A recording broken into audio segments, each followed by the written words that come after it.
they see the couple of notes the same day. Yeah, right. Okay, good. Looks like we're on. And when I sit down, you're gonna count? Of course, absolutely. Hang on, let me Make sure your mic's on. Testing. Right. All right, everything's good. Perfect.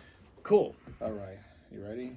5, 4, 3, 2, 1.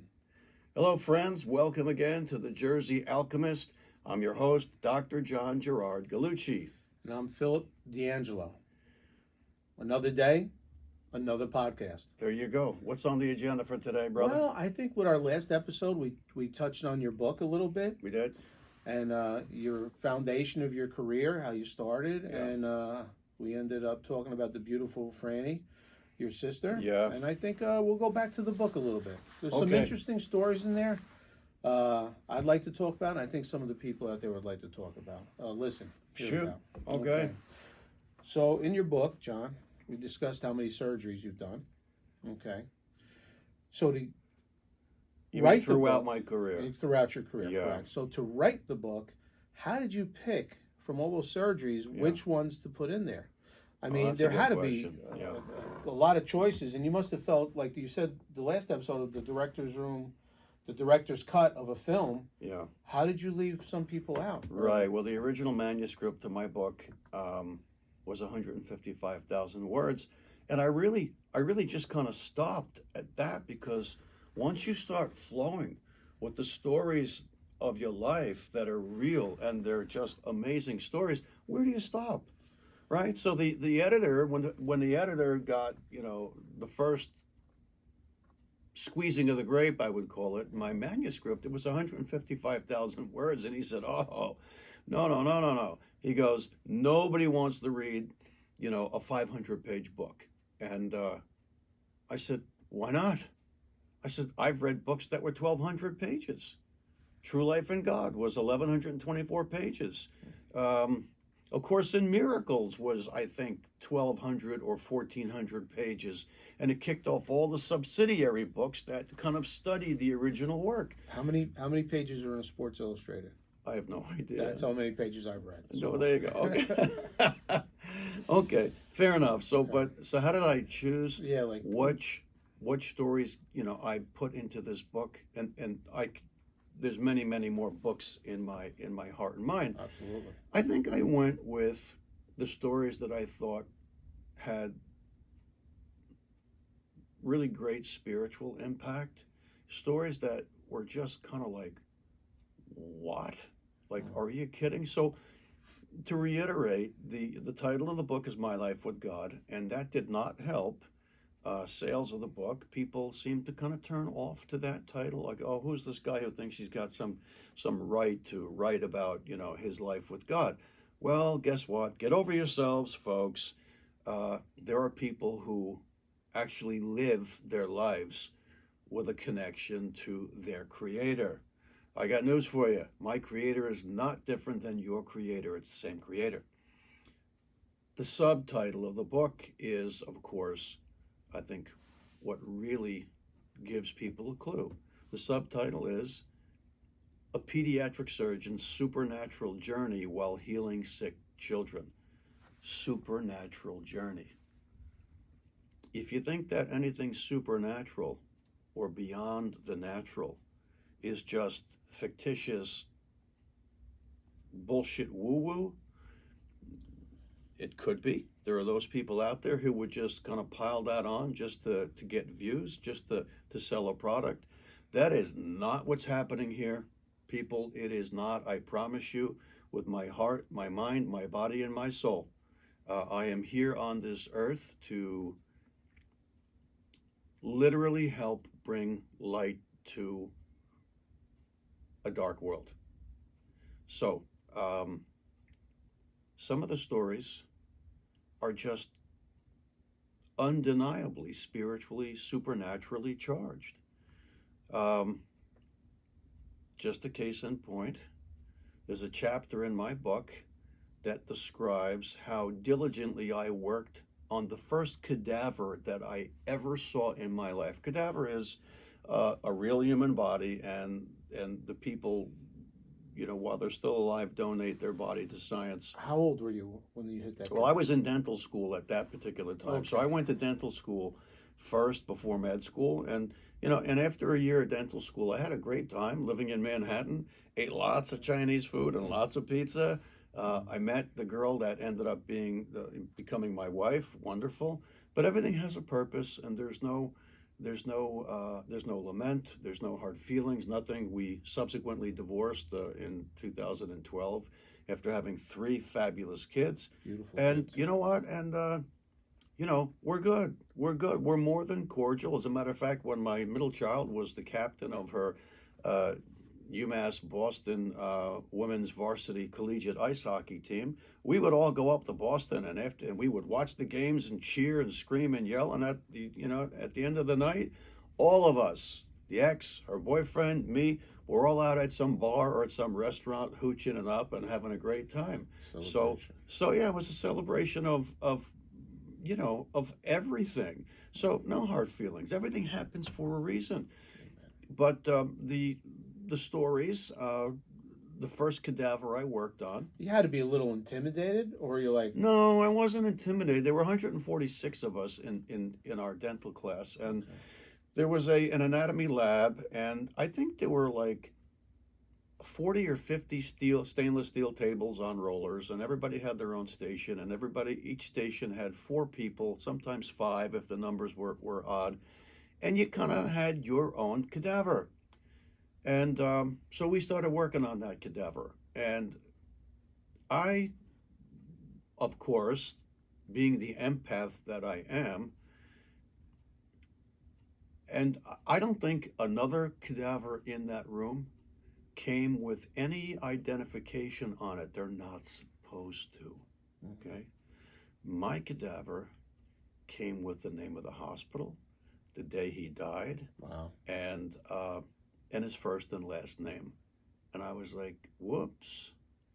And I was like, okay, so to me, now I knew this guy, now I knew where he was from, how old he was, and I knew his first and last name. Wow. So I didn't say it out loud, but I spoke to this guy every second of gross anatomy first semester.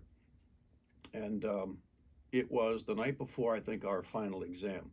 And I was so exhausted. I was studying my ass off, and there was just too much going on in dental school at once. What do I mean? We had 11 classes active at one time. At the same time, 11 classes. That's not good. I didn't like it. Medical school, we had 3, maybe 4 classes active, so you really kind of learned the stuff. But in dental school, 11 classes at once. Guess what, guys? That's a crappy curriculum. So I was exhausted. It was about 3:30, I don't know, 4 o'clock in the morning. And I set my alarm, and I collapsed onto my bed. I lived on the 22nd floor of a brand new graduate building dorm on East 23rd Street. And I immediately fell asleep, like in a second. And I was then transported to a scene, right? That's how dreams go. You're in bed, you're thinking about something, and all of a sudden, you find yourself stepping into a reality. You step into a different dimension. And I found myself at an unbelievable grand ballroom, kind of Victorian-esque. And the men had tuxedos and tails and bow ties, and the women were all in those big hoop dresses, with the gloves up to their elbows. And the people that were on the dance floor were doing a waltz 3/4 time. And the periphery of the dance floor were lined with young ladies chatting with each other and men chatting with each other. And, ne'er the two would mix, because this was clearly a long, long, long time ago. And I wondered what I was doing there. I could see the crystal chandeliers, and the woodworking was just exquisite. I saw the table with the food, and it was just like nothing I'd ever experienced in my life. And I looked at the crowd of young men speaking to each other, and I was completely taken back, because in that crowd, facing onto the dance floor, with the left side of his face facing me, was my cadaver. I won't say his name. It's in the book. And I was completely stunned that my cadaver was at this gala Victorian ball. And as I was staring at him, he slowly began to sparkle and scintillate until he completely reanimated. And there in front of me was a young man, early 20s, flowing blonde hair, healthy skin, the prime of his life. Wow. And all of a sudden, as I was gazing upon him and feeling his energy, he turned to me and he toasted me with his glass of champagne. I'm going to start crying. Wow. And the words that came out of his mouth to me, he looked at me and smiled. He toasted me and he said, "Good job." And with that, I was just frozen like a deer in headlights. Good job. And then it all vanished, and I was sitting up in my bed in my dorm room in Manhattan on East 23rd Street. And I couldn't believe it. And so what does that story tell you?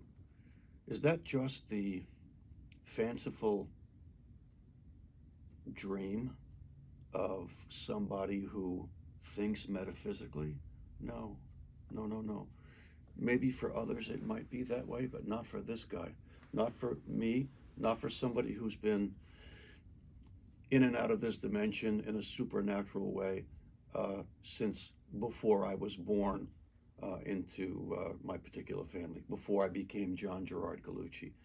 So because I connected with that individual from the day that I met his cadaver, he decided that he was going to connect with me.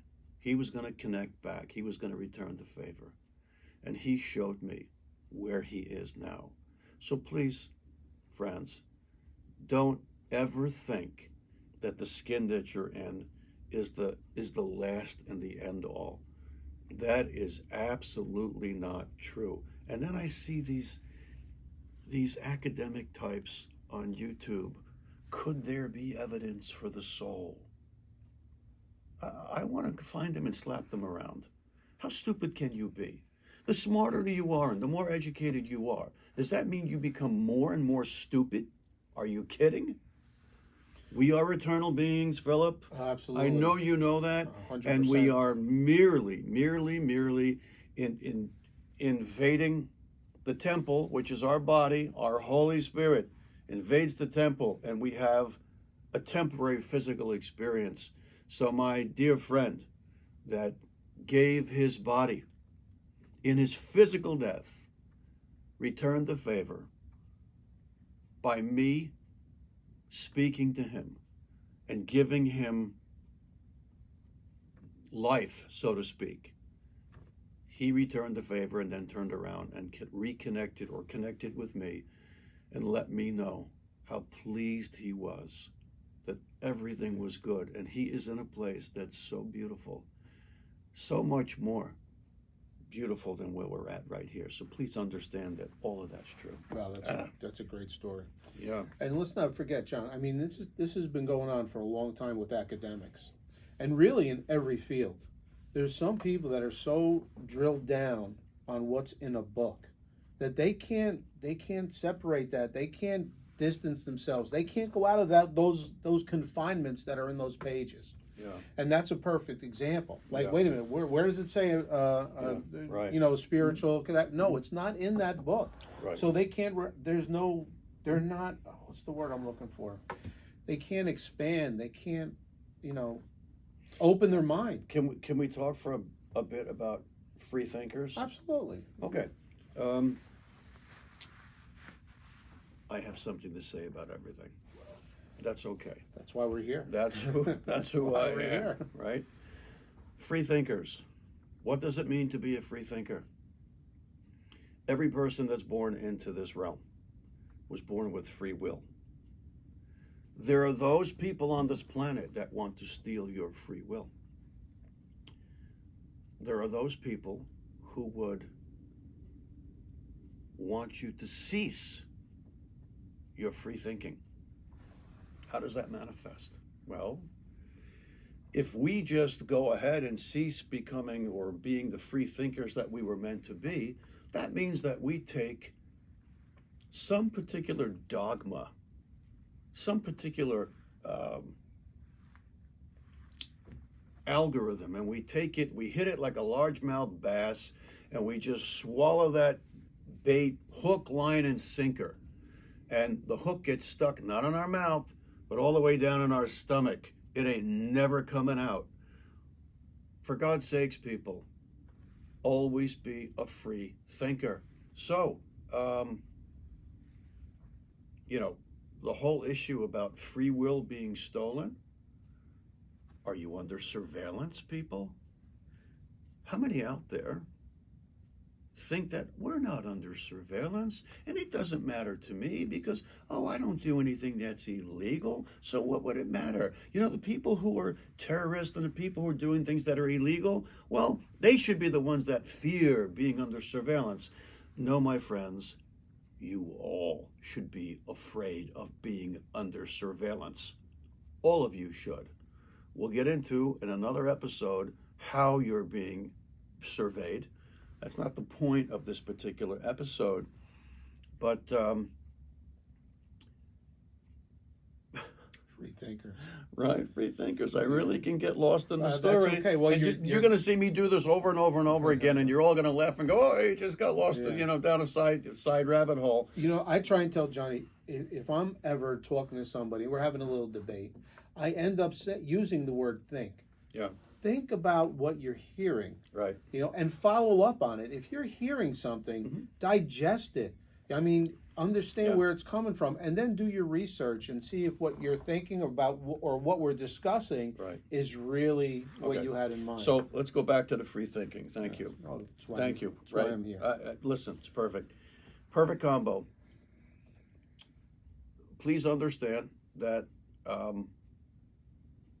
people are getting sick of hearing this, but it's the truth. Okay. There's an agenda out there to steal your free will. And there's an agenda out there to censor the shit out of you. Like I said in a previous episode, my book was censored, and I was told by the chief editor that if a certain segment wasn't removed from the book, they wouldn't publish the book. And it was only a segment that explained the spectacular way in which God can answer your prayers. He didn't like it. And he said, we won't publish the book. Let that teach you a lesson. Let that give you a clue as to what the publishing industry is all about. And it's no different with the music industry, the television industry, Hollywood, all of it. All of it's the same.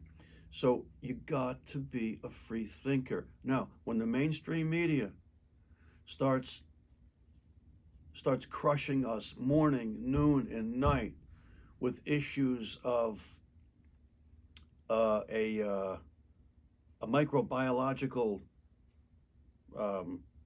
entity that's flying all over the planet, and it's killing people, and the numbers are going up, and the deaths, and the humanities again. There's that saying. Stop and think. Does the mainstream media have a history of lying to us? Did the media in general get people to ultimately want to jump into World War II? Of course they did. Of course they did. You might say, well, not many people had televisions in 1941. That's true. But there was a thing called the newsreels at the movie houses, and they had their black and white newsreels, and it was all being pumped into the people's heads. The Hollywood movies were pumping it into the people's heads. Korea was the same thing. The Vietnam War, we sat every night and watched the body count, and then watched the the lottery on who was going to get drafted, and my brother, God bless him, was scared shitless every goddamn night, thinking his number was going to get called. He would have been some soldier. Yeah, right. Just please, please, please understand what it means to be a free thinker. Don't let your heart and your mind be co-opted by something that's nothing more than a deleterious propaganda outlet for extremely powerful globalists who want to steal your life from you. They want to steal your lifeblood, your energy, your money. They want to take it all from you. Yeah. There's a local news station here in New Jersey. I won't say the name. It was a station that I actually was on years ago as a guest. And when you turn that station on, all you see from their programming is fatal car accidents, house fires, murders, rapes, on disaster, calamity, on and on and on and on. I always had it in my mind that I was going to call up one day and say, who the hell is the producer, the editor? Who's the president of the company? Why are you doing this? Who's pulling your strings behind the scenes? That all you do is feed us garbage, which gets right back to what we talked about the last episode. We live in a world that's controlled by the individual and collective egos of man, which is also a fear-based world. Aren't you tired of it? Haven't you had enough of it? Don't let yourself be co-opted. Be a free thinker. So if you're a young kid who wants to go to law school, go to law school. God bless. Be the best lawyer you can be, but still be a free thinker. If you're going to be an Uber driver, be a free thinker. If you're going to be a bartender, you know what? The best bartenders are free thinkers. They're the best conversationalists. If you're going to be a physician, for God's sakes, be a free thinker. Very true. I think, in my opinion, free thinkers, John, have to have they have to be brave, because it's not easy to think outside the box and Right. to spread that or to have a conversation with somebody if you're outside the norm. And a lot of people don't have that brave side or the courage to say, hey, listen, I was thinking, maybe this is not the way it's supposed to be. Maybe, it's supposed to be like this. Right. They're afraid to get shot down. Like, Right. whoa, what are you Right. saying? Right. Well, that's the whole, you're right. That describes the whole issue that, life is leverage. And if you don't understand what that means, I think we mentioned it 2 episodes ago, Probably. That you can get anybody to do or say or toe a line that they normally would never think of if you have something over them. Look at the Senate, look at the Congress, look at the White House, look at Parliament, look at Canada, look at any government in the world. And if they want to stay there, and if they want to be dazzled by donations from lobbyists, whether it's up front and legal or around the back door illegal, they want to become. How does somebody go into the Senate or the Congress, and they're worth $200,000, and 20 years later they're worth $40 million? How is that possible? People, they're lying and cheating their way through their lives. In the end, it'll only come back to bite them, but in the meantime, they're working against us. They're not for the people, by the people. So that's a problem. That's a big problem. John, what are your feelings on, in the Bible, you could say Jesus was a free thinker. Sure he was. I mean, he was saying things that nobody's ever heard before, and he paid the ultimate price. Well, he knew that. I mean, we're going back, centuries. Of course, yeah. Right. I think, that's a whole huge topic. We should devote the entire show to what we would say was the purpose of the Christ consciousness that was born of a man named Jesus of Nazareth, right? Who was he and why did he come? I think we got to devote, a whole show just to that, and we can have a lot of interesting, talk about that. You started with dreams, and you had that dream with the cadaver. Yeah. I mean, it seems like a lot of spiritual people dream, like their mind is always working and always going someplace, even while they're sleeping. Right. You know? Right. Well, so here's an interesting concept that I 1,000% know to be the truth. Your consciousness does not reside in your brain. It does not. It's outside of your physical location, and it resides somewhere within an energy field, and we all have an energy field that encapsulates us. It's somewhere about a foot or two or three above our heads and 2 or 3 feet to the left and to the right. And of course, I think we mentioned briefly, the 7 main chakra centers. You can see the banner on the back wall, and the chakras are the word chakra is a Sanskrit word that refers to a wheel, and the chakras are these spinning vortices of energy, and I have developed the ability to see them, so I can see people's chakras. Every once in a while, I can see them when they're passing me by at the mall. That's not the point. I know people who are really good at that. I can see auras and I can see colors. How do we get on chakras again? Well, we were talking about dreams. Okay. Energy. Yeah, energy. Yeah, no, conscious. everything that happens, everything that we do and everything that we are in this, third dimension has its basis and its truth in energy. Mm-hmm. And just like we said, previously, that we are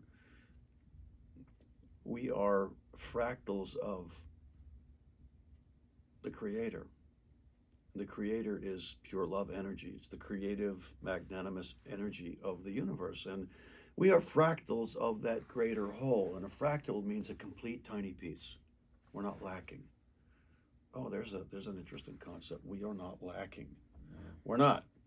But we come here to kind of have this physical experience to help push, urge, nudge humanity toward the light. And the light is love. The light is expansive. The universe is constantly expanding and growing. And the opposite of love and light is fear and darkness. And fear is contracting, right? You can see that in animals. If an animal's fearful, it's contracting. People, when they're in fear, they contract. But when they're free and they're loving, they're expansive and they're growing and they're spreading. So we're here to embody the light, no matter how much it hurts and no matter how much we are attacked. And that's the great challenge of coming into the human existence.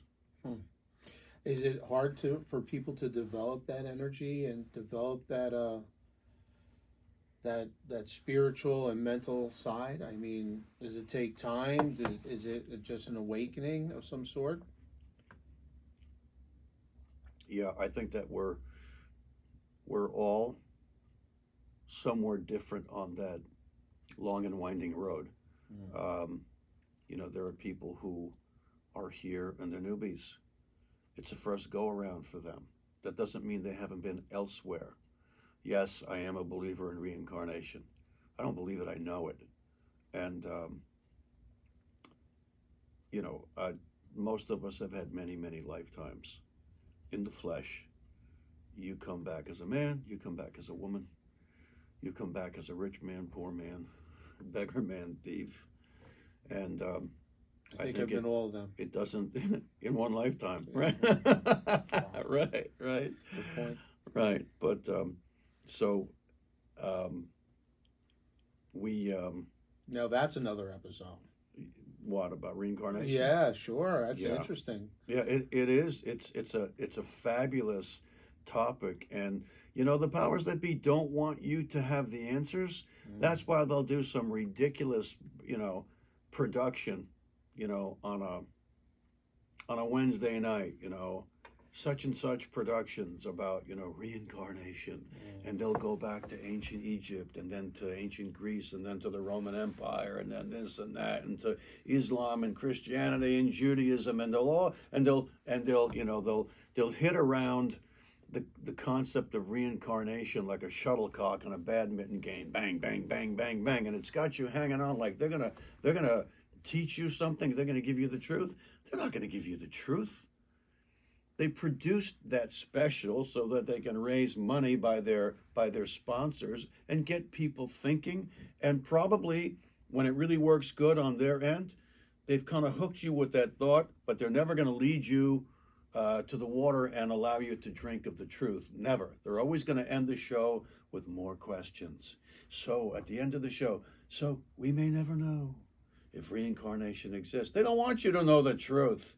They don't want you to know your reality, because if you know your reality, the gig is up, the jig is up with them, and it's like Toto pulling that curtain back on the Wizard of Oz, and you'll think, oh my God, that big scary bold creature with the smoke and the fire and the brimstone, up on the screen, that scared the crap out of us. It's just that little jerk behind the curtain. And the people that control this planet, the people that lead us into war, the people that poison us through big pharma and through food and drink, they're just the jerk behind the curtain. That's all they are. So everything is connected then. I see one big connection between spirituality, energy, dreams, your consciousness being outside. It's like all ever flowing. I mean, absolutely. It's going. Yeah. And it's amazing to me how some people just aren't aware of it. Right. Or they're denying it. Well, I think there's, you're talking about the different cohorts you can break the population up into, and there are deniers that somehow or another they suspect it, but they don't want to think about it because it'll overturn the apple cart that they're riding in. Other people just think it's just the biggest hoot, knee slap bullshit story, and they get a good laugh out of it. And I feel bad for those people. I really do. So, you want to talk about dreams? Let's talk about dreams. Sometimes a dream is just a dream, and the science will tell you, well, it's a psychogenic discharge of the issues and the frictions, the emotional turbulence of the day. And sometimes that's the truth. But sometimes a dream is not just a dream. Oh no. And I think a lot of you can understand what I'm about to say. Sometimes you're asleep and you step into a video production, so to speak. You step into a different reality, and it's high definition. It is, wow, it's just this thing that's happening, and you've got your deceased relatives there, and they're autonomously speaking with you and talking with you. Where are you? You're in a different dimension. There are parallel dimensions that are right alongside of us. And I use this example all the time. It's, if you were tooling down the highway and somebody from the year 1200 appeared in the passenger seat, and you're on the parkway doing 70 miles an hour, and you're blown away by this person who's sitting next to you, and they're blown away by what the hell's going. Where am I? What is this thing I'm in? Are we traveling, right? And there's music on, and the radio is a transducer with speakers, and it pulls in a vibration. It pulls in, electromagnetic waves, radio waves, and the transducer turns it into sound, and the speakers turned it into sound waves, and it registers via your auditory system as music. And then if you want to really blow away the person from the year 1200, turn the wheel on your radio tuner, and now you're playing country western instead of hip hop. Those are parallel dimensions, so to speak. And the greater universe works very much like that. You don't have to believe it, but you could wait until you pass out of this particular flesh that you're in to see the truth. and you'll go, oh, why couldn't have I had known that when I was still there, when I was still, you know, Robert Thomas or Carol Brimley, whoever.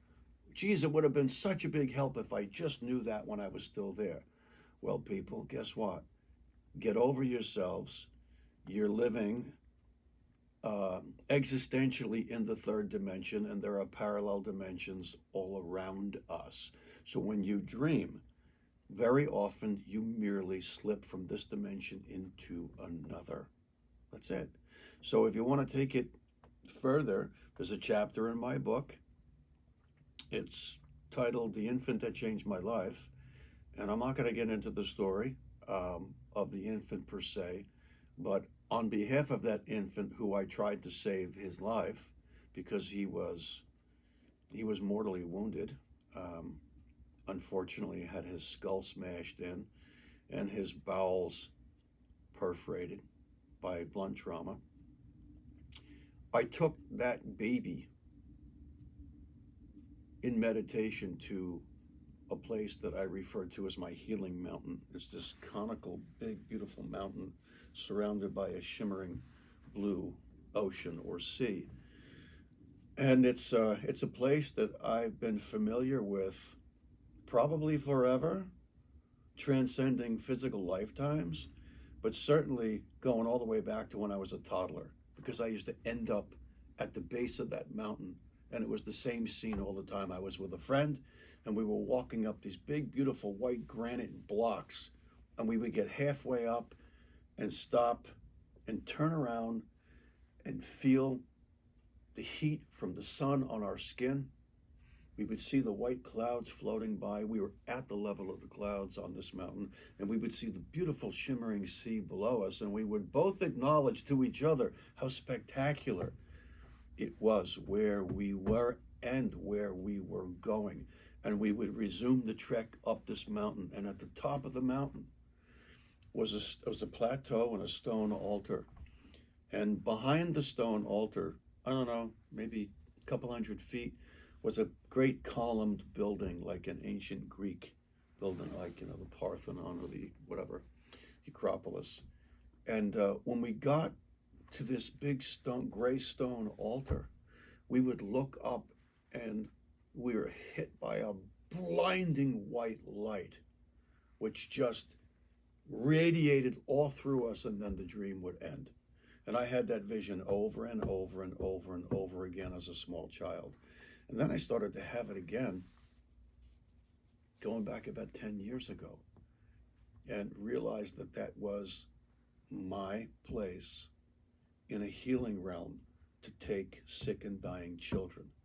And so I have, and so I still do all the time. And so in this particular case, I took this baby who was deathly ill. Spiritually, when I was meditating, to be really good at meditation, you have to use your imagination, which at first I thought was cheating. No, your imagination is your God-given creativity, okay? That's what I didn't understand at first. So remember something, if the Creator created the universe, and if the Creator created you and me, then the Creator created us to be creators, right? The Creator's not producing duds and shooting blanks. No, so we are creators, folks. And if your organized dogmatic religion tells you that you're not a creator, walk out.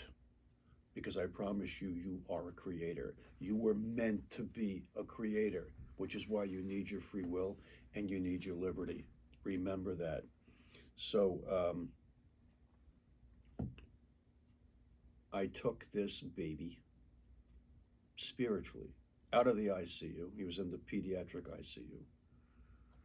And, walked in. To me, I was so good at it, it was a three-dimensional thing. And I picked the baby up and took him out and flew him off through the night sky to the base of this healing mountain, and then walked up all of those steps, got halfway up, and just like when I was a child, turned around to look at the shimmering blue sea, and the clouds and the heat, the rays of the sun. Then I went all the way up to the top of the baby.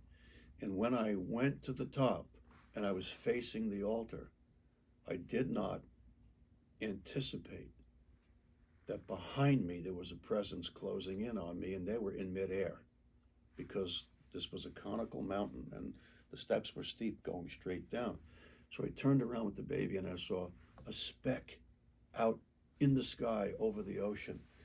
And as I looked at it, the speck got larger and larger and larger and larger until I realized it was a person floating toward me. And when the person got close enough to me, he was still in midair. It turned out to be St. Jude. And St. Jude, for those who don't know, is the patron saint of hopeless and impossible cases. And this particular baby was really a hopeless and impossible case.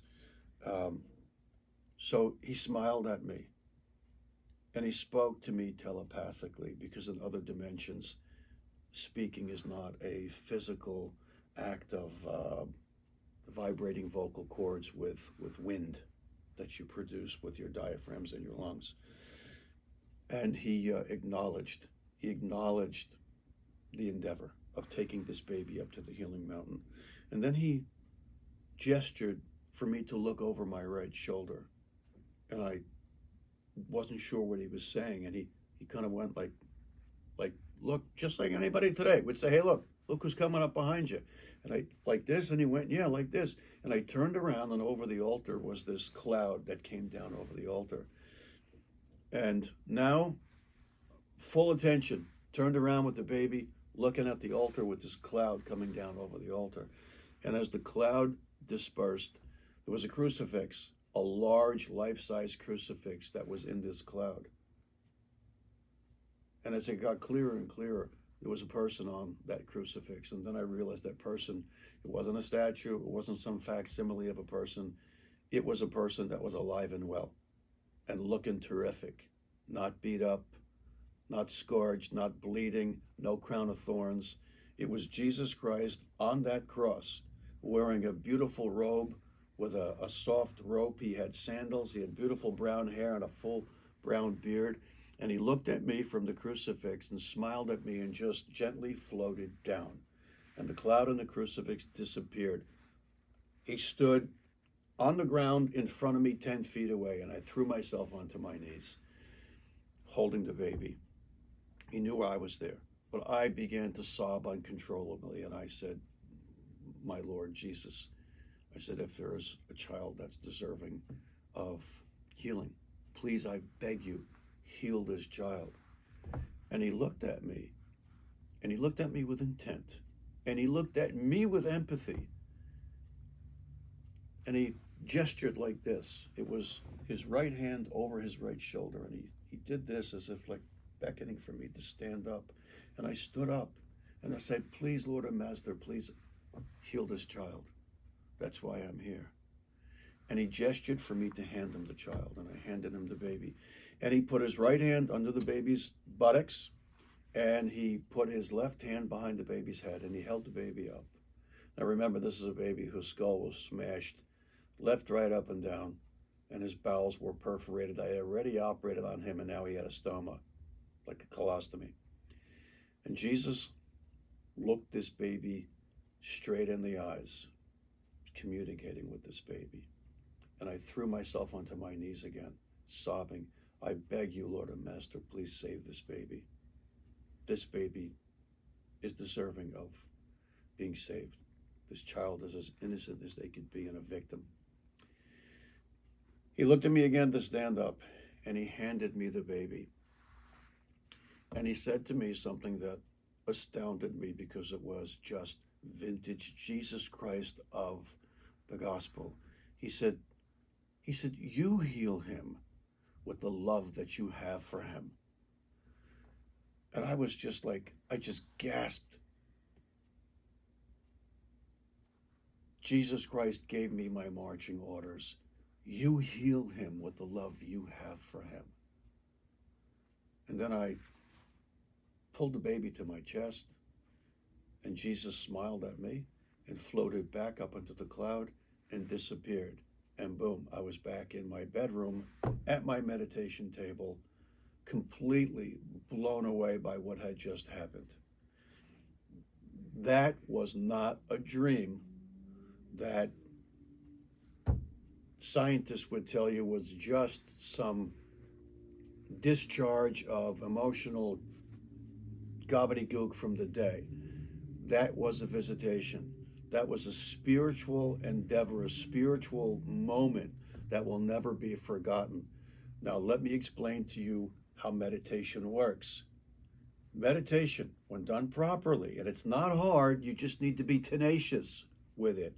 It's frustrating at first, but you need to raise the level of your own frequency. Literally like the radio, changing the dial. You need to raise your energy and raise your frequency by shutting down your monkey chatter brain. And use your imagination. Imagination's not cheating, friends. It's your God-given creative ability. Why? Because you are created by the Creator to be a creator. Remember what a fractal of the Creator means. A fractal of the Creator means simply that you're a complete smaller piece. You lack nothing. You just don't know it. And the world around you doesn't want you to know it. So be the creator that the Creator makes of you. And from that moment, you'll see that you can raise your frequency. And as you raise your frequency, you transcend from the third dimension through the fourth into the fifth. If you're really good, maybe the sixth or seventh. But where are the deities that you know and love from days of old, from ancient times? Where are they? Oh, they're there, I promise you. You know, they're not gone. And if, like I think we previously said on another episode, if they have a purposeful agenda with you for that moment, they'll descend to you and they'll, like the expression says, meet me halfway. I don't know at what point they meet you. Maybe they meet you 25% of the way. Maybe it's halfway. Maybe you got to go up to 75%. I don't know. All I know is that for them to come and meet you face to face, you have to be ready. You have to elevate yourself up to near where they are, and they'll come down. You're never going to get to the 8th, 9th, 10th, 12th density or the 12th dimension. No, they're going to come down, and they're going to meet you, and they are going to give you your loving marching orders. And that all came to me through a victim child who was terribly beaten. And that's what dreams are to me. So I never know where I'm going to go every night that I go to bed. And I will say something to you that I wake up many times in the middle of the night. I'm in my 60s. And how do I know I'm somewhere every night? And I never really know where I am unless it's one of those humdinger, visitation moments.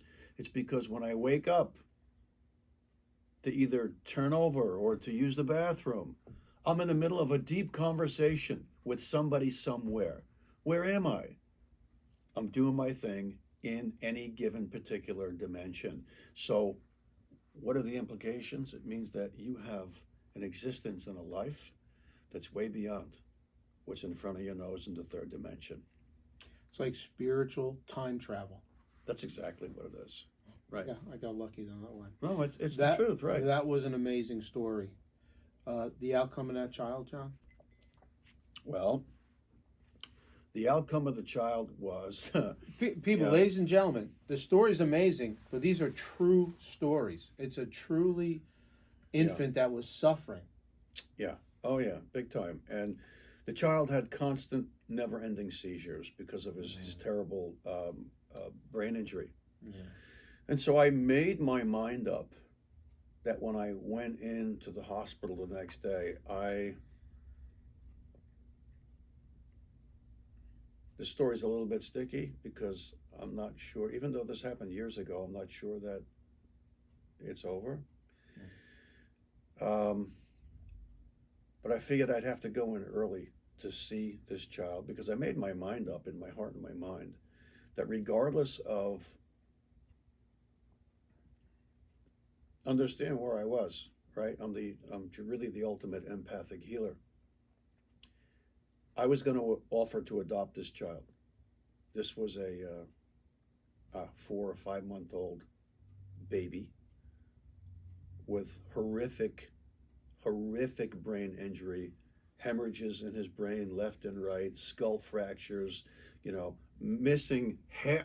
When I operated on his abdomen, I had to suck out half of his intestines because they were so badly beaten, they were liquefied. And I was so intent on doing everything I could do on behalf of this child that I made up my heart and mind that I was going to adopt this child, no matter what it meant for me, no matter what difficulty or heartache it brought my life. And I had thought this because I had heard that the parents wanted him taken off of life support. So I just wasn't on board with that at the time. So when I went in early the next morning, I think I got to the ICU at like 6 a.m. And when I walked in, the nurses were sitting there and you could hear a pin drop. They went like frozen, like deer in the headlights. And I looked at them and I looked into his room, and his room was completely turned over, empty, polished, ready for the next child that needed an ICU bed. And I said, "Where is so-and-so?" And they all looked at each other like, who's going to tell them? And I said, "All right, look, just, it's 6 o'clock in the morning. Just tell me what happened. Where is he?" "Well, his parents had him transferred to another institution, and it was a hospice institution, and they stopped his IV fluids, and they stopped his support, and he was dead within an hour." And naturally, I was blown away by this, but I was like, wow. And I just looked at them and I just said, "Wow, thank you." And they were still silent because they knew I had gotten emotionally involved with this kid. And I walked out of the ICU, and for days, I was in a daze emotionally about how could I meet St. Jude, the patron saint of hopeless cases, impossible cases, because that's what that kid was. It wasn't St. Francis of Assisi who came to me. It wasn't Padre Pio. It wasn't St. Teresa of Avila. It was the saint of hopeless cases. And he, in turn, introduced me to Jesus Christ. And Jesus Christ gave me my marching orders. You heal him with the love you have for him. Well, I guess it wasn't meant to be that he was physically healed and that poor victim child played a role on this planet. But I was emotionally wounded, and I couldn't understand what it all meant. So I was kind of swooning over this. And it didn't take long for me to be given my answers, because the very next chapter in my book gave me my answers. My very next dramatic consult surgically gave me my answers, and that came, I didn't have long to wait. That came just several days after that incident. And I encountered the sickest human being ever that I had ever seen in my life that lived. Other human beings were just as sick and they died. But the next patient was the sickest single human being I'd ever been called to see and to operate on. And she's alive, and she's a friend today. God bless. So that's what dreams are all about to me. Dreams are prophetic. Dreams are more than dreams. Dreams are instructional. Dreams are spiritual. Dreams are encounters with your guides, the angels, the saints, and the Creator. That's amazing. John, what does it mean when you have reoccurring dreams? Like, sometimes a dream happens and you go back a couple nights later, next night that dream happens again and Yeah. again. Oh, I mean, I have a and then lot you're of like- that stuff. Yeah, and you're like, what the heck's going on? I mean, is that a message trying to come through that you're just not absorbing, you're just not processing? Well, I think that's a really great question, and I think that the best way for me to answer that is to say that certain dreams and certain types of dreams mean different things for different people, Okay. right? I can tell you that for most of my adult life, not as a kid, but most of my adult life, when I have recurring dreams, they're usually dreams where I am completely inadequate in the dream. For instance, I find myself back in college or medical school, and I'm walking down the hallway, a crowded hallway with all of my classmates and friends, and everybody's talking and everybody's carrying their books and their backpacks and all of that crap, and we're filing into a big lecture hall, and then they're like, yeah, good luck guys, good luck, this is the big test, this is like 60% of our grade, good luck, go with your first gut instinct. And I'm like, what test? And I walked into the final exam on a crucial class where I had to get an A to get into med school, all of that stuff. And I realized, oh my God, I can't take this test. I never showed up to a single class. I never even bought the textbook. That's what they're all carrying? And I would freak out and it would wake me up. I still have those dreams. Wow, that's amazing. Oh God, yeah. Like, you wonder what's the message. I mean, I think you can't say you're not prepared. You're one of the most prepared person I've ever met. that's a good point. I am one of the most prepared persons you will ever 100%. meet, except it's those damn dreams that scare the shit out of me, so that when I am landing back in this third dimension, I'm like, oh, I'm gonna be prepared. Oh, that's not happening to me. There's no way. And the dream happens over and over and over and over. It's usually different settings, same theme. It's like, you are unprepared. Ah! Yeah. All right. So that's it. So like, they all have purpose. They all have meanings. Yeah. And it's just all right. Somebody's giving you marching orders that, hey, stay in line, keep doing what you're doing. Yeah, but that's that kind of dream for me. Yeah.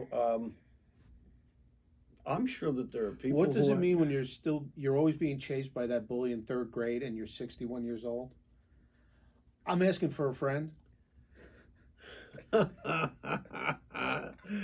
You're being chased by the bully. Well, Third grade. Well, maybe that's what your psyche does, and maybe that's what your soul, it's trying to push you. Phil, do the Rocky thing. Da da da da da da. Listen to the music. Turn it on. Round 14. Oh, yeah. Stay in shape. Work out 4, 5, 6 days a week. Okay. Because if you don't, you're just gonna go down the chute. You're gonna get old, like we all are. You're gonna be pre-diabetic. Then, oh my God, my A1C is up, and now I'm not pre-diabetic. I'm a diabetic. Oh God, help me. Okay.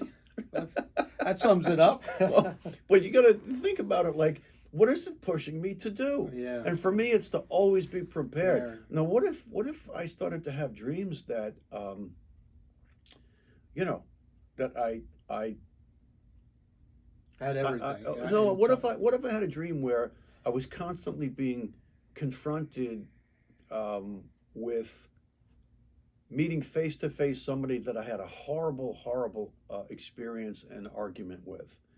Then I would think that there's unfinished business.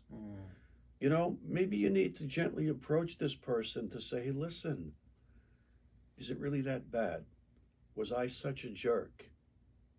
Do we have room to grow together. You know, whether it's a relationship, a love affair, whether it's a friend, you know, whether it's a cousin, that kind of thing. So all dreams serve a purpose? Oh, I think so. All right. I absolutely So there's no think recreational dreams? so. You know, it's all dreams serve I a don't purpose. know. I think recreational dreams serve a purpose. Okay, all right, maybe. All right. So all dreams serve a purpose. Okay. I think so. Yeah. Very interesting. Right. I mean, Unless you're going back to, your sixth grade teacher and how he humiliated you, and you end up strangling him with a wire in the dream. No. Let's get past that dream. No, that happened in real life. That didn't happen in a dream. No, it's very interesting when you go into that different dimension. I mean, it is amazing. And yet you talk to people that don't dream at all. I mean, they don't remember their dreams. They don't remember their dreams. Now, why is that? They're not in a deep enough self-conscious? Like they don't fall into a deep sleep? Or... Well, I'm of the mindset that if you have a dream and you remember it, it's probably a good idea to keep a notebook and a pen by your on your night table. Okay. Although I don't even do that because I don't want to wake up from a dream at 3 o'clock in the morning, turn the light on, sit up, grab the pen, start right. taking notes on the dream. And I'll tell you what, because whenever I forget a dream, here's how it goes. The dream wakes me up and I go, wow, what an amazing dream. This is completely unforgettable. I'll never forget this dream. And you go to bed and you wake up and you go, I can't wait to tell so-and-so about this dream. And then all of a sudden, it's only bits and pieces. And then by the time you reach them, because now it's 11 o'clock and they're at work, you go, I had this crazy dream last night and I thought I'd remember it. I can't remember a damn thing. That happens to me all the time. But when I do dream, I dream in full Cecil B. DeMille, high def, what was it, Technicolor? Technicolor. Yeah. It's better than Technicolor. It's high def. It's high def, heavenly color. That's how I dream. Wow, that's amazing. Well, John, thank you for approaching that topic of dreams. Yeah, that's something I wanted to talk about. We could talk for days about dreams. Yeah, that's amazing. So we'll come back to this absolutely. topic. All right. I think that's about That's it for today. Yeah. Absolutely. All right. Thanks, friends. Thanks for staying with us, and put in the comments below some of the topics you'd like us to talk about. If you want to talk about certain dreams, just put it down in the comments. God bless, and see you soon. All right. Take care. Peace. That was fantastic. I'll turn off your microphone. Mine too, so this way we can talk freely.